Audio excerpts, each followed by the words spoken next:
Loren, you did a nice job. Thank you. And you cleaned up nice. Yeah. Okay. Hi, my name is Penny Carroll. I'm owner-broker of PCA Real Estate, and sitting next to me is... Loren Carroll, Realtor. Loren, we've been working together how long? Almost 8 years, I think. 8 years? You've been know. licensed. Yep. Wow. You grew up in a real estate family, so Yeah. you've been around it forever. Yep. We're going to talk today about the 3 things that Loren is really good about when it comes to helping his buyer find a home. Before we do that, Loren, let's talk a little bit about the market. Approximately how many homes are on the market right now? I think a little over 3,000. When you've been in business, has it ever been more than that? Yeah. What have you seen it go up to? I don't know, around 5,000 or 6,000. Yeah, that's probably right, about 8 years ago. Yeah. And then as far as days on market, does that have any impact on the days on market?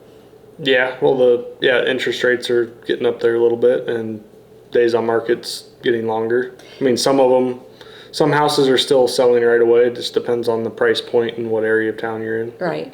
And then what about how are your buyers reacting? I know we talk about sellers sometimes, but with the longer days on market and more inventory, what are you seeing with your buyers? It gives them more time to look at the house, and they can slow down and think about what they're doing and do second showings and not be rushed to make a split-second decision. Right. It's a little bit different than 2 years ago. Or even back. 6 months ago. Right. Yeah.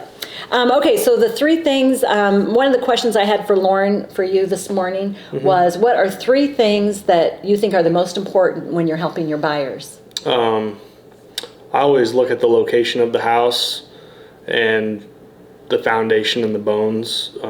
Just things that, I mean, you can update a kitchen or put new countertops on, paint, but you can't change the location or you can change a bad foundation, but it's a lot of money. Right. So just things to think about like that, especially with the way the market shifted. If you have good bones and a good foundation and a good location, it'd still be fairly easy to sell your house. When you're talking about location, what specific things are you looking at? Like if it's a busy street or you have freeway noise, or just if there's a gas station right next door to your house, just different things like that. You'd probably like it if there's a gas station right next door, wouldn't you? That's your staple. That's what keeps you alive. And just as we're coming into winter with snow and ice, just thinking about like what direction is your house facing. Like if your house faces south, you're going to get a lot more sun on your front steps and not have to deal with the snow and ice as much. Yeah, those are good thoughts. And then as far as the grading and foundation, the foundation you could go down, take a look at it, but what are some telltale signs in a home that says that there may be some foundation problems? Bowing floors, just most of your newer houses that are poured foundations, you don't have to worry about that. But some of those will still crack, but sometimes just walking up to the house, you can see if the What about how the doors and windows open and close? Does that ever indicate anything? It can.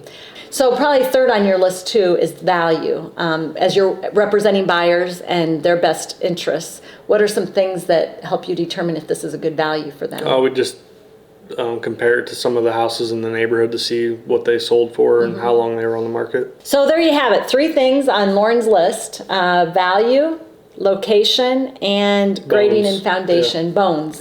Has good bones. Thank you for tuning in to Penny Cents, and we'll see you next week.